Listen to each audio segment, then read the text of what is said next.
اعوذ باللہ من الشیطان الرجیم بسم اللہ الرحمن الرحیم تلک الرسل فضلنا بعضهم علی بعض صدق اللہ العظیم۔ خواتین و حضرات، آج تیسرا پارہ تلک الرسل کا خلاصہ بیان کرنا پیش نظر ہے۔ اس پارے میں دو صورتیں ملتی ہیں۔ سورہ بقرہ کا اختتامی حصہ جو آدھے پارے تک چلتا ہے، اور سورہ آل عمران کا پہلا حصہ جو بقیہ آدھا پارہ کور کرتا ہے۔ دو پاروں میں الف لام اور سیقول میں سورہ بقرہ کے 5 ڈویژنز پر بات ہوئی، 5 حصوں پر بات ہوئی۔ آج سورہ بقرہ کا 6واں اور 7واں حصہ بیان کیا جائے گا۔ تلک الرسل فضلنا، یہ آیت بتاتی ہے کہ اللہ تعالیٰ نے دنیا میں جو رسولوں کو بھیجا ان میں بعض کو بعض پر فضیلت دی۔ حضرت داؤد علیہ السلام کا یہاں قصہ آیا۔ حضرت داؤد علیہ السلام بھی ایک عظیم الشان نبی تھے، اور دیگر انبیاء بھی جو آئے ان سب کو بھی اللہ تعالیٰ نے کوئی نہ کوئی خصوصی صلاحیت دی تھی۔ ہمارا یہ ایمان ہے، ہمارا یہ ماننا ہے، ہم نبیوں کی شان میں بڑھانے اور چڑھانے کے قائل نہیں ہیں۔ بنی اسرائیل کا یہ طریقہ تھا، ہم سب کو برابر سمجھتے ہیں، ان میں بعض کو بعض پر اللہ تعالیٰ نے فضیلت دی ہے۔ جو 6واں پارٹ ہے سورہ بقرہ کا وہ ہے انفاق، جہاد اور انفاق۔ جہاد اور انفاق یہ دونوں موضوع ساتھ ساتھ قرآن میں چلتے ہیں۔ سورہ حشر میں آپ دیکھیں گے تو وہاں بھی جہاد کا موضوع اور انفاق کا موضوع، اور جہاد اور انفاق کا موضوع جہاں آتا ہے وہاں اللہ تعالیٰ کے اسماء حسنہ کا بھی ذکر آتا ہے، توحید کا بھی بیان آتا ہے۔ بہت امپورٹنٹ بیان ہے، اس لیے کہ اسلام کی دعوت کا ایک اہم ترین حصہ ہے جہاد اور انفاق۔ خدا کی راہ میں جد و جہد کرنا، خدا کے دین کو لوگوں تک پہنچانے کے لیے کوشش کرنا، دنیا کو ظلم سے پاک کرنا، دنیا میں عدل و انصاف کے قیام کے لیے جان فشانی کرنا۔ یہ جہاں جہاد ہے، اس کام کے لیے مال کی بھی ضرورت ہوتی ہے۔ جہاں زندگانی لگانی ہے، جہاں وقت لگانا ہے، جہاں صلاحیتیں لگانی ہیں، وہاں دولت بھی خرچ کرنی پڑتی ہے۔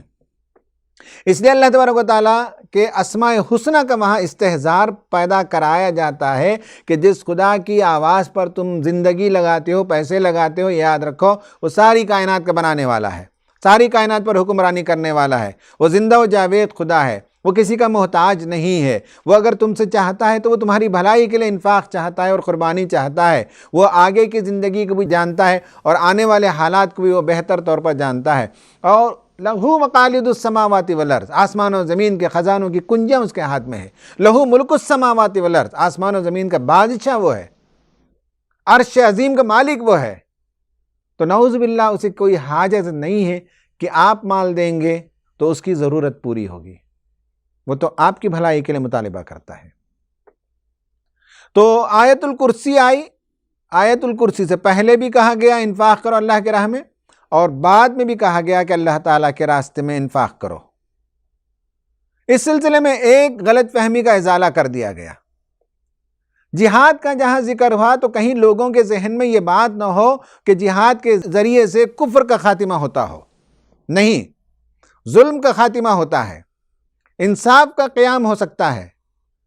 کفر کا خاتمے کے لیے جہاد نہیں، دعوت ضروری ہے۔ یہ گویا کہ ایک مس انڈرسٹینڈنگ تھی جسے اس پارے کی شروعات میں بیان کر دیا گیا۔ ابراہیم علیہ السلام نمرود کے پاس گئے، وہاں جا کر انہوں نے دعوت پیش کی۔ حضرت عزیر علیہ السلام نے ایک مردہ قوم کو زندہ کر دیا دعوت کے نتیجے میں۔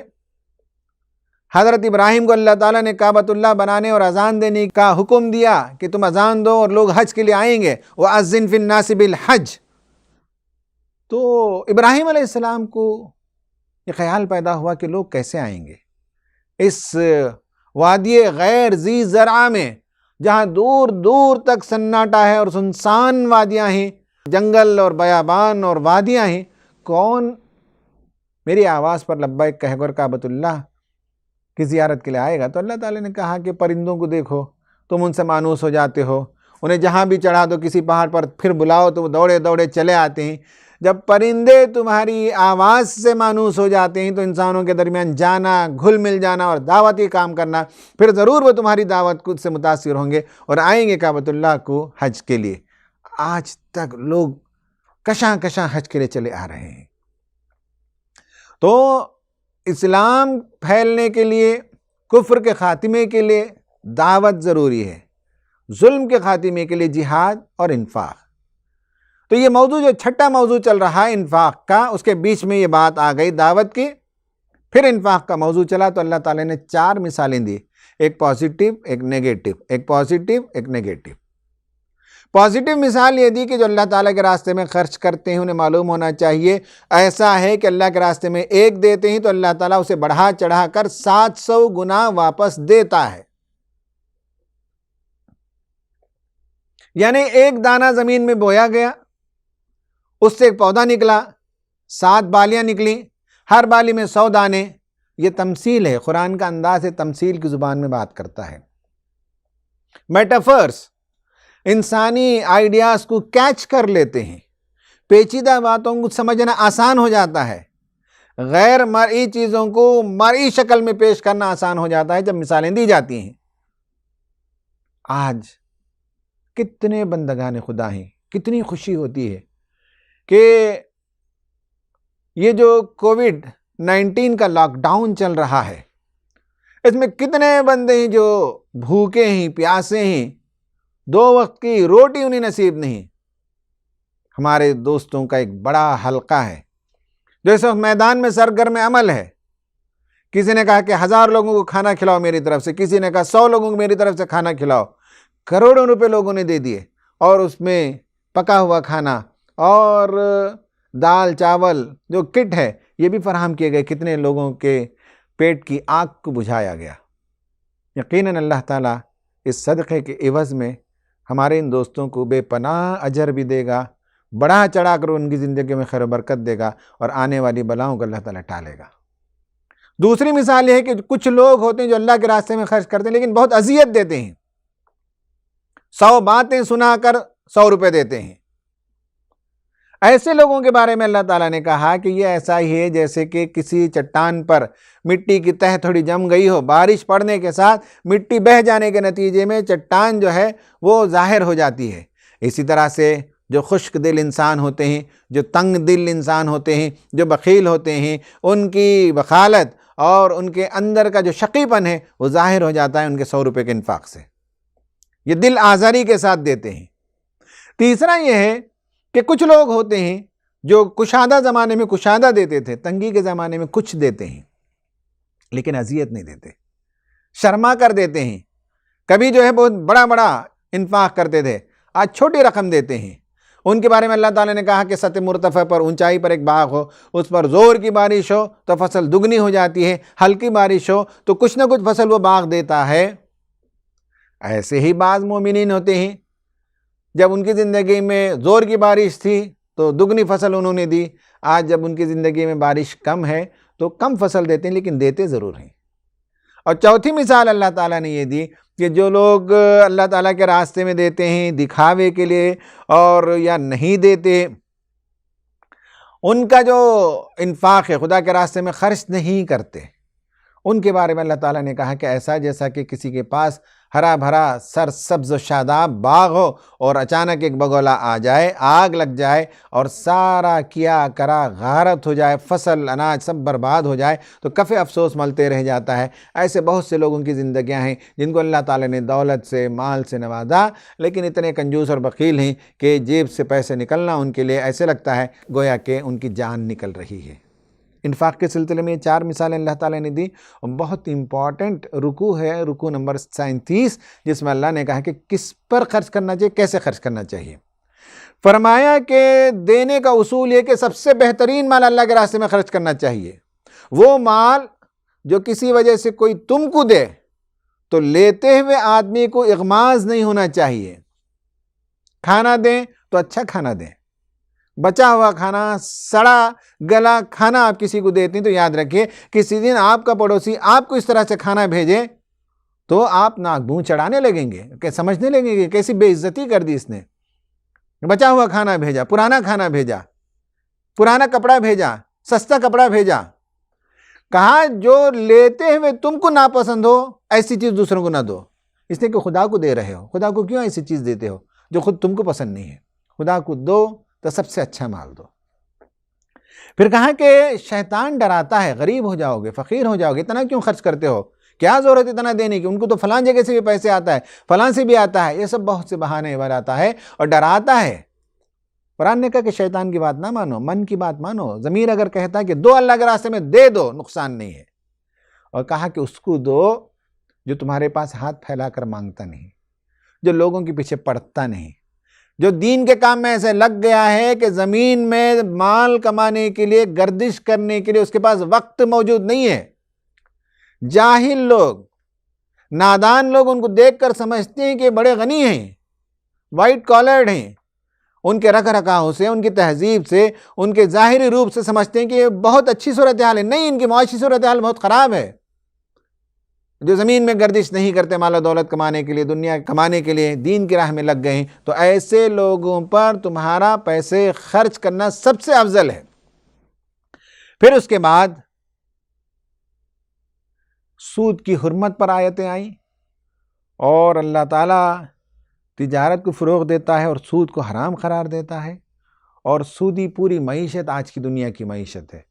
When corporations rule the world، ایک کتاب ہے، اس کتاب میں دیکھ لیجئے کہ کیسے دنیا کو جکڑ لیا گیا ہے سودی نظام کے ذریعے سے، اور کس طرح سے پروجیکٹ پر پروجیکٹ کرتے چلے جاتے ہیں اور کارپوریشنز کی حکمرانی ہوتی ہے دنیا پر، اور کس طرح سے دیگر ممالک کو غریب بنا لیتے ہیں.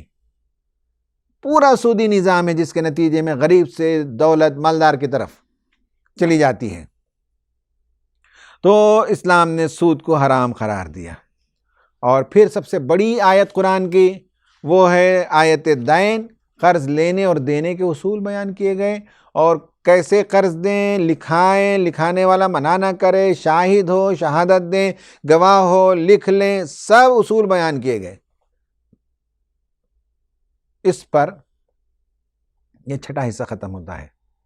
ساتواں حصہ وہ اختتامیہ ہے. جیسے پہلا حصہ ابتدائیہ تھا، ساتواں جو آخری حصہ ہے وہ حصے کے بارے میں رسول اللہ نے فرمایا کہ بڑی فضیلت والی آیتیں ہیں. اور اس میں بتایا گیا کہ آسمان و زمین کا مالک اللہ تعالیٰ ہے. تم جو کچھ کرتے ہو اللہ تعالیٰ تمہارے کھلے اور چھپے سب کو جانتا ہے، تمہارے ظاہر اور باطن کو جانتا ہے. لیکن اللہ تعالیٰ بہت مغفرت کرتا ہے، معاف کرتا ہے لوگوں کو ان کی غلطیوں کو. اگر وہ سیدھے راستے پر چلتے رہیں تو ان کی چھوٹی موٹی غلطیاں اللہ تعالیٰ معاف کرتے رہتا ہے. مومن کا کلمہ ہمیشہ یہ ہے کہ وہ ایمان پر قائم و دائم رہنا چاہتا ہے. ایمان کا کلمہ بیان کیا گیا. آخر میں ایک بڑی شاندار دعا سکھائی گئی. اس میں بتایا گیا کہ اللہ تعالیٰ کسی نفس کو اس کی مقدرت سے زیادہ بوجھ نہیں ڈالتا. اس کے بعد کہا ربنا لا تؤاخذنا ان نسینا او اخطأنا. یہ لمبی دعا ہے جس میں اللہ تعالیٰ سے معافی مانگنے کا سلیقہ اور طریقہ بتایا گیا.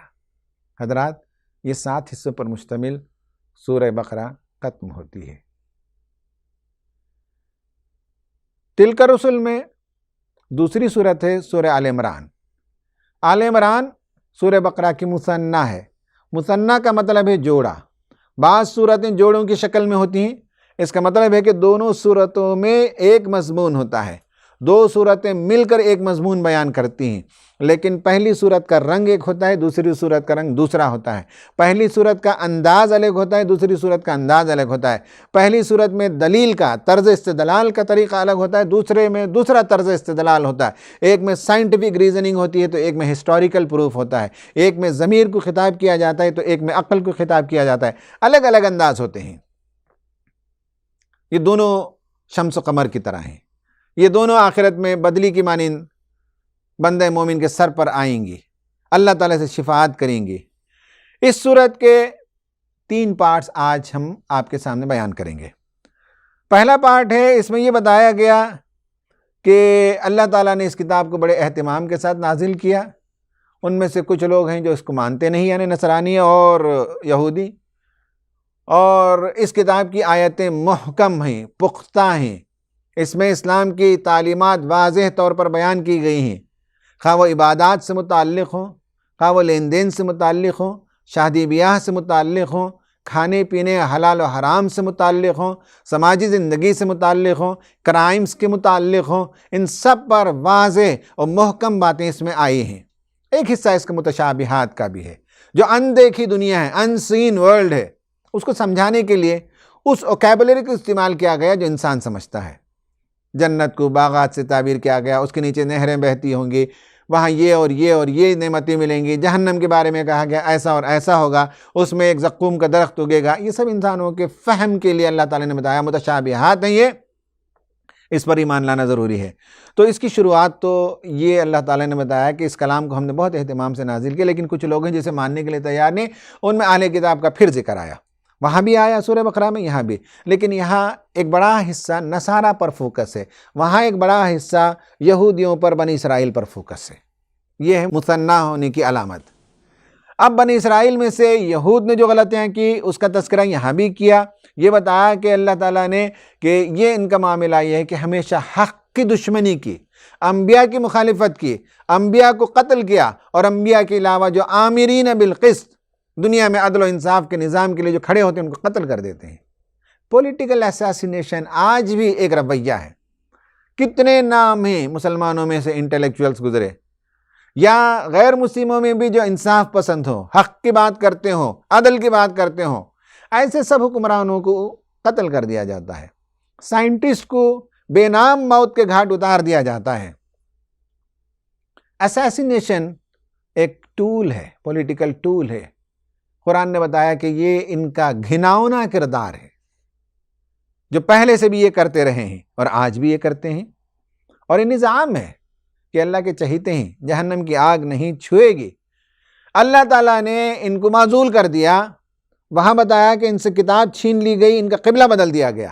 یہاں بتایا گیا کہ ان سے مملکتیں بھی چھین لی گئیں. اللہم مالک الملک تؤتی الملک من تشاء.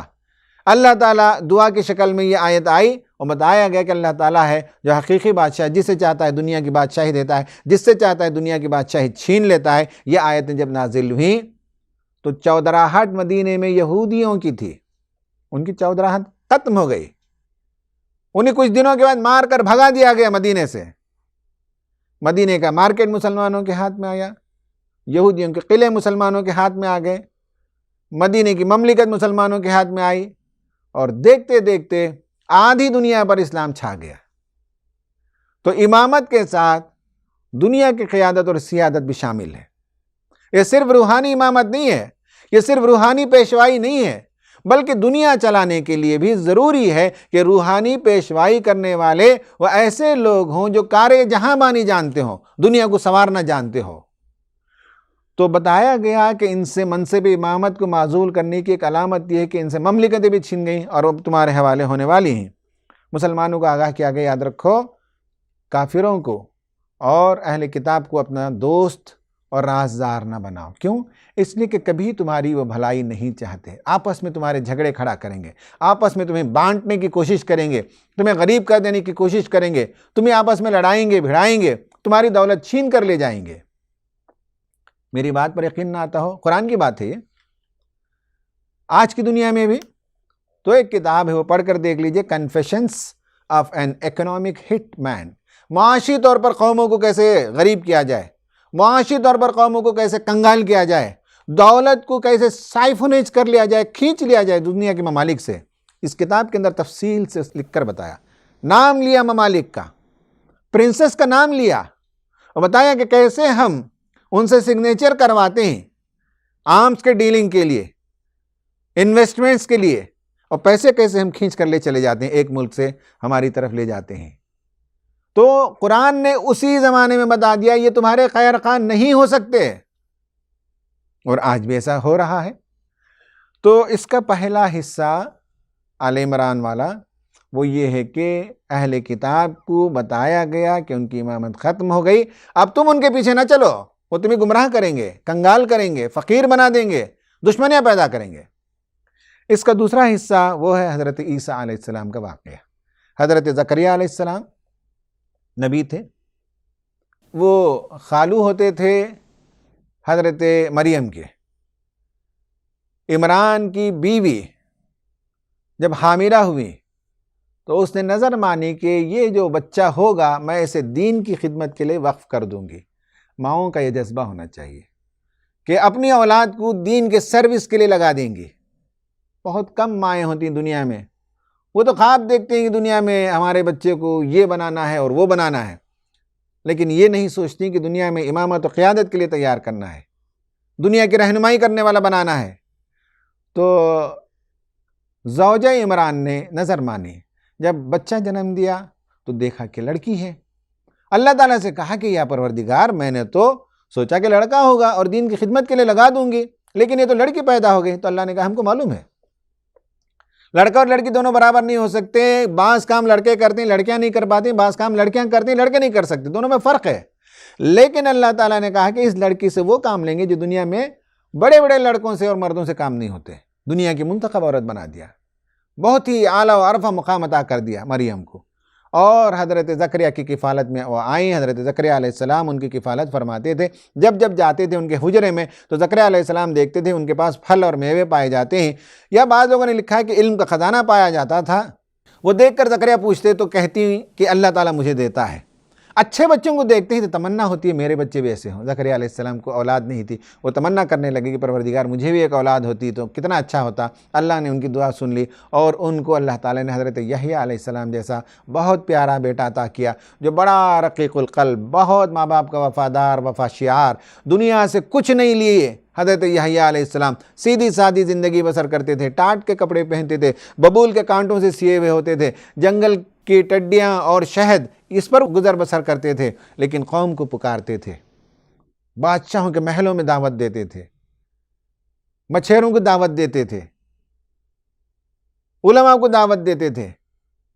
دنیا دشمن ہو گئی، آخرکار حضرت یحییٰ علیہ السلام کو اس زمانے کے بادشاہ نے ایک رقاصہ کی طلب پر قتل کر کے یحییٰ علیہ السلام کا سر اس رقاصہ کو پیش کیا۔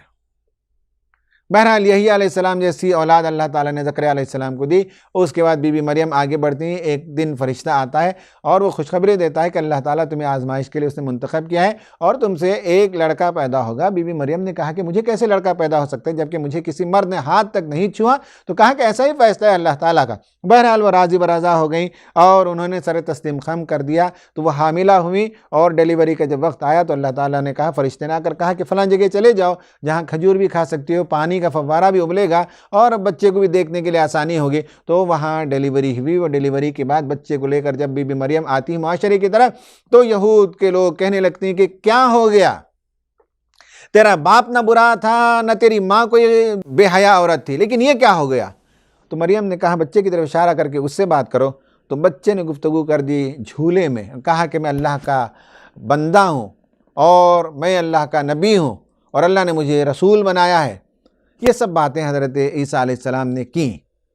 تو اس کے بعد حضرت عیسیٰ علیہ السلام کے سلسلے میں یہود کے علماء کا جو رویہ تھا ان سب کا تذکرہ ہوا۔ آخرکار انہوں نے سازش کی اور اپنی دانست میں انہوں نے سلیب پر چڑھا دیا۔ قرآن کہتا ہے کہ نہیں، ان کے لیے بات مشتبہ بنا دی گئی، اللہ تعالیٰ نے انہیں آسمان پر اٹھا لیا۔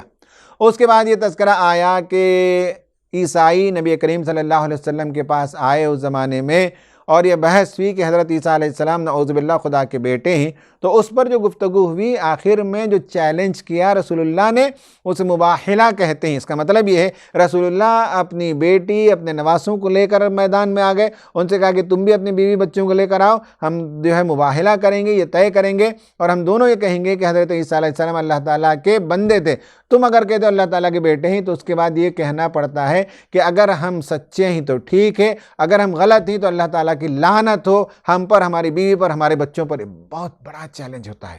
رسول اللہ آ گئے میدان میں اپنی بیٹیوں کو اور اپنے نواسوں کو لے کر، لیکن جو کرسچنز آئے تھے انہوں نے ہمت نہیں کی، مباحلہ نہیں کیا۔ تو مباحلے کی بات ملتی ہے۔ یہ دوسرا پارٹ ہے۔ اور تیسرا اور آخری پارٹ اس پارے میں ہے، وہ یہ ہے کہ اہل کتاب کو دعوت دی گئی۔ حضرات آج بھی ہمیں مایوس ہونے کی ضرورت نہیں ہے۔ ہندوستان میں بھی جس صورتحال سے ہم گزر رہے ہیں، کبھی ہم دیکھتے ہیں ہمارے نوجوانوں کے اندر پست ہمتی پیدا ہو جاتی ہے، مایوسی پیدا ہو جاتی ہے، مشتعل ہو جاتے ہیں، بہت غمگین ہو جاتے ہیں، سمجھتے ہیں کہ اب صورتحال بہت خراب ہو گئی۔ اللہ تعالیٰ نے بتایا کہ کام کرنے کا ایک طریقہ یہ ہے کہ کامن پوائنٹس پر لوگوں کو جمع کرو۔ بات صحیح ہے کہ مسلمان اور غیر مسلموں میں لازم نہیں ہے کہ دوریاں ہی ہو، بہت سے نقطوں پر کامن پوائنٹس پر جمع ہو سکتے ہیں۔ صاحب مسلم اور غیر مسلم دور کی باتیں، خود مسلمانوں میں کتنی تنظیمیں، کتنی جماعتیں، کتنے مسلک ہیں، اور بدقسمتی ہے ہماری کہ ہم آپس میں لڑتے بھڑتے رہے اور ان باتوں پر فوکس کرتے رہے جو نقطہ اتحاد نہیں ہے۔ اگر نقطہ اتحاد پر اگر ہم سوچتے تو کتنے نقطے ہیں جو جوڑنے کے لیے ضروری ہیں، ساری امت کو جوڑ سکتے ہیں۔ ہمارا قرآن ایک ہے، کعبہ ایک ہے، مشن ایک ہے، پیغام ایک ہے، اللہ ایک ہے، بہت سی چیزیں ایک ہونے کے بعد ہمارے ایشوز ایک ہیں، ہمارے مسائل ایک ہیں، ان سب کو ہم نے فراموش کیا۔ آج وقت آیا ہے کہ ہم ہوش کے ناخن لیں اور سنبھلیں اور دیکھیں کہ مسلمانوں کے درمیان بھی کامن پوائنٹس کیا ہو سکتے ہیں اور غیر مسلموں کے ساتھ بھی کیا کامن پوائنٹس ہیں جس پر ہم کام کر سکتے ہیں۔ قرآن نے کہا اہل کتاب کے درمیان کام کرتے ہوئے یہ کہا کہ ان کو دعوت دو، تعالوا الی کلمۃ سواء بیننا وبینکم الا نعبد الا اللہ۔ بلاؤ اہل کتاب کو، کہو کہ اختلافی مسائل تو اپنی جگہ ہیں، آؤ ہم اور تم کامن پوائنٹ پر، کامن انٹرسٹ کی چیز پر، جو ہمارے اور تمہارے مذہب میں متفق علیہ بات ہے، اس پر مل جل کر کام کریں گے۔ اور وہ یہ ہے کہ تمہاری کتاب میں بھی توحید کی بات ہے، ہماری کتاب میں بھی توحید کی بات ہے، اللہ کے علاوہ کسی اور کی عبادت نہیں کرنی چاہیے۔ یہ ہم نے جو ارباب بنا لیے ہیں، یہ ہم نے جو اور لوگوں کو خدائی کا درجہ دے دیا ہے، کوئی بندہ یہ مقام نہیں پا سکتا۔ ہم اللہ تعالیٰ کی شریعت ہی کی اتباع کریں گے۔ بلاؤ ان لوگوں کو، تو انہیں بلانے کے لیے دعوت دی گئی، مگر شریروں کا شیوا اللہ تعالیٰ نے بتایا کہ ایک تو حسد ان کے دلوں میں اس وجہ سے تھی کہ رسول اللہ بنی اسماعیل میں تھے اور یہ بنی اسرائیل سے تھے، اور ان کے حسد کی وجہ سے یہ نبی صلی اللہ علیہ وسلم کو ماننا نہیں چاہتے تھے۔ فرمایا کہ حسد کی وجہ سے یہ نہیں ماننا چاہتے، کچھ لوگ سازشی ہوتے تھے، صبح میں ایمان لاتے، شام میں کافر ہو جاتے تھے، تاکہ لوگوں کو بتائیں بھائی ہم جا کر دیکھ لیا، ہم نے کچھ نہیں ہے اسلام کے اندر، بڑی بڑی باتیں ہو رہی ہیں، اندر جا کر دیکھ کر آ گئے۔ یہ بددلی پھیلانے کے لیے، یہ ریشہ دوانیاں پھیلانے کے لیے، یہ سازش کرنے کے لیے یہ اس طرح کے طریقے کرتے تھے۔ صبح مسلمان ہوتے، شام میں کافر ہو جاتے تھے، یہ لوگوں کے مال دبا لیتے تھے، اور یہود کہتے تھے کہ کوئی ہم پر غلطی نہیں ہے کہ ہم عجمی کے، امیوں کے پیسے کھا لیں اور دبا کر بیٹھ جائیں تو کوئی پرابلم نہیں ہے۔ بے حس، بے ضمیر لوگ اس طرح کی باتیں کرتے ہیں۔ آج بھی ہندوستان میں بھی جان کی کوئی اہمیت نہیں ہے، فلاں کمیونٹی کی جان چلی جائے کوئی پرابلم نہیں ہے، کسی کا مال نقصان ہو جائے، جلا دیا جائے، گھروں کو برباد کر دیا جائے، کوئی مضائقہ نہیں ہے۔ یہ ٹھس ضمیر، یہ پتھر ضمیر ہو جانے کی علامت ہے، بہت ہی ملامت کا مقام ہو جاتا ہے۔ پھر کہا کہ یہ زبان کا الٹ پھیر کرتے ہیں، نبی صلی اللہ علیہ وسلم کے پاس جب آتے ہیں تو یہ میثاق بھول گئے کہ ایک رسول آئے گا، اس پر ایمان لانا چاہیے، اسے انہوں نے فراموش کر دیا، انہوں نے انسان کو خدا بنا لیا، اربابا من دون اللہ قرار دے دیا، اپنے علماء کو، اپنے فریسیوں کو، اپنے راہبوں کو شریعت بنانے کا انہوں نے درجہ دے دیا۔ آخر میں کہا کہ آؤ اسلام قبول کرو، یہی کائنات کا دین ہے، یہی اللہ تعالیٰ کا پسندیدہ دین ہے۔ اور اللہ تعالیٰ کہا وَمَن يَبْتَغِي غَيْرَ الْإِسْلَامِ دِينًا فَلَن يُقْبَلَ مِنْهُ، دین اسلام چھوڑ کر کوئی اور دین، کوئی اور طریقہ، کوئی اور مسلک لے کر آؤ گے تو اللہ تعالیٰ کے ہاں قبول نہیں ہے۔ سخت وعید اس پارے کے اختتام میں کہ اگر تم نے اسلام قبول نہیں کیا سمجھتے ہوئے، جانتے ہوئے، تو سنو، اللہ کی لعنت، فرشتوں کی لعنت اور انسانوں کی لعنت اور پھٹکار تم پر ہوگی، اور تم زمین بھر کر فدیہ دے کر بھی اپنی زندگی، اپنی جان چھڑانا چاہو تو آخرت میں اپنی جان چھڑا نہیں سکتے، پکڑے جاؤ گے خدا کے پاس۔ اس پارے کا اختتام ہوتا ہے۔